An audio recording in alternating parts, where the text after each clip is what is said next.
তথ্য সম্প্রচার প্রতিমন্ত্রী মোহাম্মদ আরাফাত বলেছেন, গণমাধ্যমকে দ্রুত বাংলাদেশ ব্যাংকে তথ্য দিতে হবে, না হলে গুজব তৈরি হবে।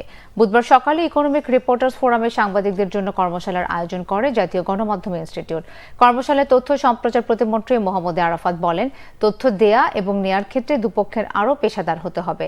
তথ্য অধিকার আইনে যিনি তথ্য চাইবেন তাকেও আইনের মধ্য থেকে তথ্য দাবি করতে হবে। প্রতিমন্ত্রী আরো বলেন, অনলাইন পোর্টালের কারণে এমন অবস্থা তৈরি হয়েছে, অপসাংবাদিকতা বন্ধে শৃঙ্খলা ফিরিয়ে আনতে হবে। সাইবার সিকিউরিটি আইন পেশাদার সাংবাদিকতাকে সুরক্ষা দেবে বলে মনে করেন তিনি। তথ্য অধিকার আইন নিশ্চিত করছে যে তথ্য বিলংস টু দ্য পিপল, সেই তথ্য গণমাধ্যমকে দিতে হবে। এবং এই তথ্য আমি বরং অনুরোধ করেছি বাংলাদেশ ব্যাংকে যে এই তথ্যগুলো যত দ্রুততার সাথে অ্যাভেলেবল করা যায় তত বাংলাদেশ ব্যাংকের জন্য বা সকল এই ধরনের প্রতিষ্ঠানের জন্য ভালো। কারণ আপনি যদি তথ্যটাকে অ্যাভেলেবল করেন with facts and figures and with reference and authentic source, তাহলে কিন্তু এই তথ্যটাকে নিয়ে ম্যানিপুলেশন, এই তথ্যকে নিয়ে স্পেকুলেশন, এগুলো সুযোগ আর থাকে।